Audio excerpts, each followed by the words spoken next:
Good morning. You've given us so many amazing processes and tools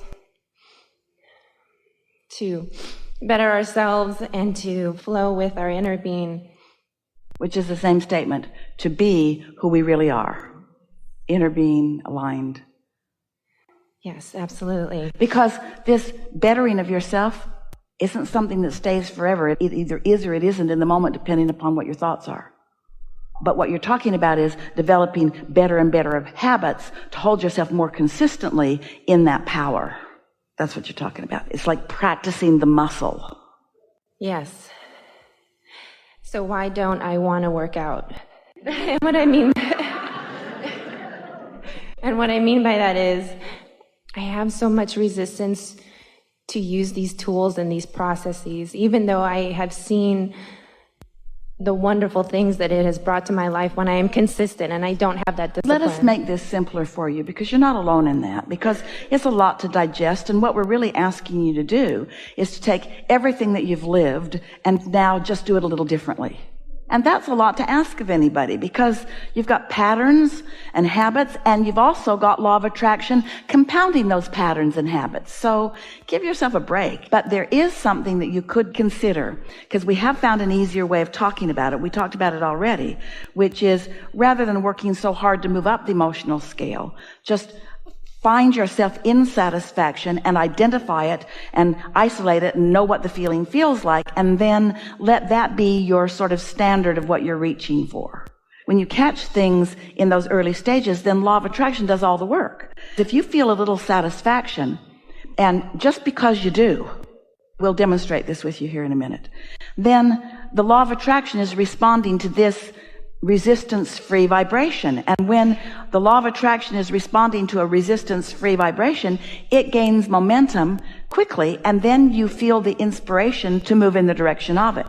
Now, we're going to give you a statement that as you hear it and sort of let it settle in, this is the basis of where your new belief and understanding is going to come from. We're going to speak it clearly and probably loudly, if we know Esther, when she gets hold of one of these impulses from us. And we're going to repeat it until you all really hear it and understand it. Satisfaction, which is what your inner being feels all the time about you, where you're going, who you are. Satisfaction on steroids. Satisfaction comes from one place and one place only. And that is moving in the direction of who you really are. Moving in the direction of your desire. That's the only place it comes from. So what happens is you live in a world that has tried to motivate you to behavior about things that you don't feel satisfied about.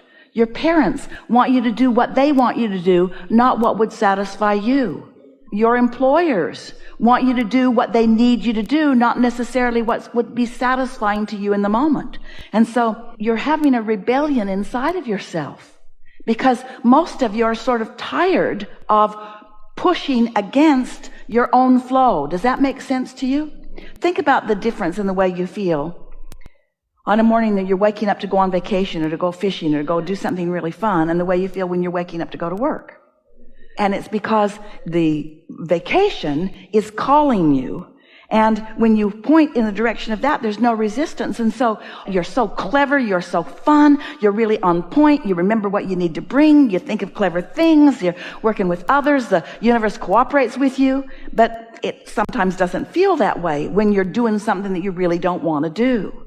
So here's our message to you. Never do anything you don't want to do. Because first of all, you're setting a bad example for the rest of the world. You're teaching people that they can control you by whining and complaining and demanding things of you. Demonstrate to yourself that you are someone who wants to be inspired, not motivated. So you got to stop trying to motivate yourself. You don't like it when people try to boss you around. When somebody tells you that you need to do something, you don't want to do it. People who know you know that you're stubborn that way. And so this is the same thing. You got to understand that about yourself. You can't demand of yourself. You can't motivate yourself. You've got to let yourself be inspired, which means you got to understand these important things. You've got to understand that it's not just you with you, that you have an inner being you that is really this powerful, dominant, strongest part of you. And that inner being knows everything that you've asked for and is focused upon everything that you've asked for in a way that those cooperative components are already being gathered to that. You got to understand that there is a vibrational reality. We want so much for you to accept the realness of this that we named it the vortex, wrote 2 books about it. We want you to understand that this vibrational reality, which is the furthest expansion that you have accomplished vibrationally along with your inner being. It's vivid and it's real. It's not imaginary, although we want you to seek the image of it. It is a real vibration, and it is calling you. And when you move in the direction of it, because you're not doing the opposite, because you're not doing that thing that holds you away from it, maybe because you meditated and so your mind is clear, maybe because you've been making a list of positive aspects so you're in tune with it, maybe because you're just in love with life right now. Doesn't matter what the reason is. But when you have no resistance, you will receive that inspiration that will call you forward, and you'll never again say, how can I make myself do something? As you listen to us, oh, we've got so many great ideas. We're so sure of ourselves. Esther stands here and expresses the clarity of what we have to say. And to most of you, or to most anyone who's looking at this for the first time, this just looks like somebody who really believes what they say and has some pretty good ideas, and it's just another opinion that might work, might not work. We get how there are so many voices in the world that are encouraging you in different ways to do different things. But this we know for sure. If you will accept that you are an extension of source energy, and you will accept that your source energy is aware of you and is calling you, and you will decide that you're going to meditate to allow yourself access to that. And so you do it. Maybe it takes a week or 2 or 3 before you really feel that you've allowed yourself that connection. And then an impulse occurs to you. An impulse. And by that we mean something that just feels good. For Esther, it's like, oh, I think I'll move the furniture around. And then she meets all kinds of people that day that were really meaningful to her. Or, oh, I think I'll stop over there and get gas. And then she meets something really significant. These are not blockbuster ideas usually. It's an idea about something that just feels good to you. But if it feels like a good idea, follow it. And then as it unfolds into something, as these thoughts are turned into things, you will have first-hand understanding about what alignment with source translates into your life, and you will trust your guidance. And then you will begin to say, I'm going to prime the pump by making sure that I'm satisfied as much as I can. And then I'm going to let the law of attraction and my vortex call it. And here's why. Step 1 is you're in contrast, and life tells you what you don't want and what you do want. So you've launched all these rockets and you've got this magnificent request. Source energy is all over all of that. In other words, your inner being is answering everything that you've asked for. Your inner being is all over it. When you ask, it is given. We're not kidding. Someone should write a book about that. So it's done. Step 3 is you meditate and get into the receiving mode. And step 4 is you've just done that so well that you've isolated what satisfaction feels like, and you don't have any question about it. And that's your guiding feeling. I want to feel satisfaction. And so you reach for it and you find it and you hold yourself steadily there.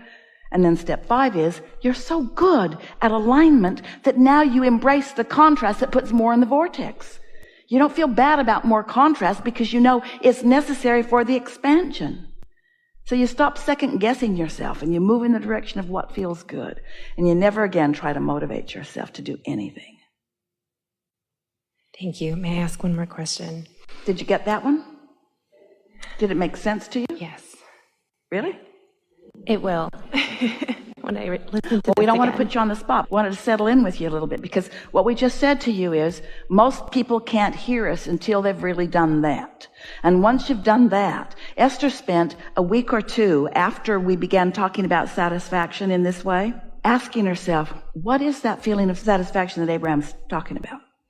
So she started wanting to be aware of it. And then she'd get into her car, beautiful new Cadillac Escalade, and she'd get out onto the highway and sort of just settle into the road and the ride and just feel excellent.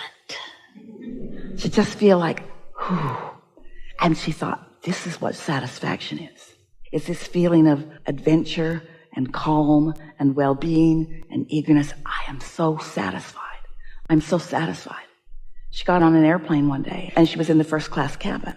So she slipped into her seat, and she thought, satisfied.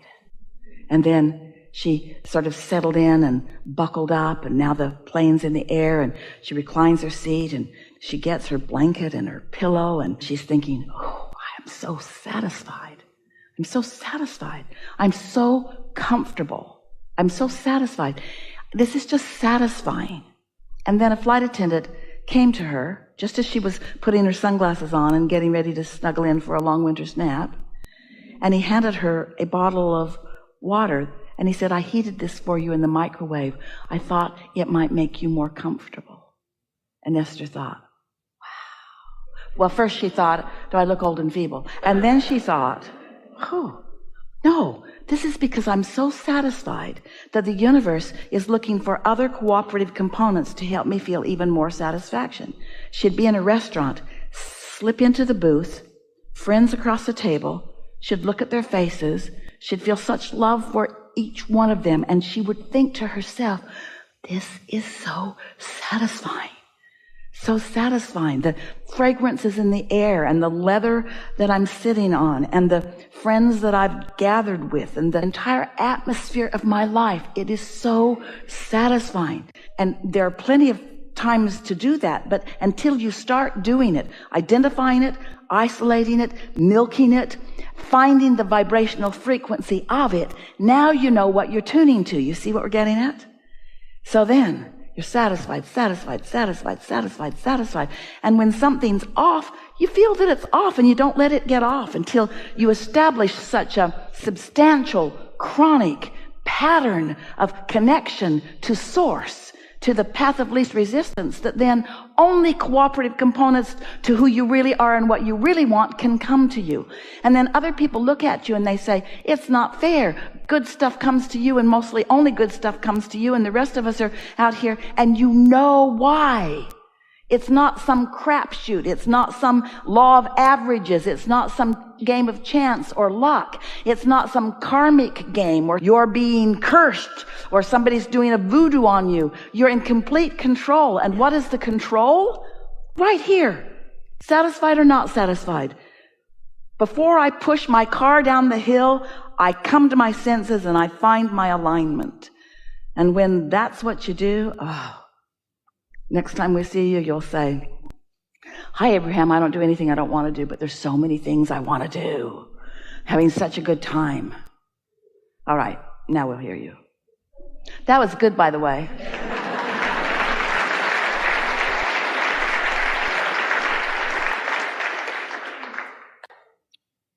I am having such a great time. I swear I am. I want to elaborate on that with you and how that process works when you're co-creating with someone. I'm about to get married to the person that I feel like is the co-creator that I want for the rest of my life. We agree. Thank you. That's what that feeling of love is. That's you and your inner being in complete agreement on the subject at hand. Thank you. Yes, it's a great feeling. This is my third marriage. Yeah, that's good. Because that contrast built a vortex for you. Yes. And the cooperative components gathered, and you have the understanding of knowing. That's why you were thanking us. Your guidance system is letting you know that what you know is what you know. You got it right this time. You didn't get it wrong the other times. But the other times led to this.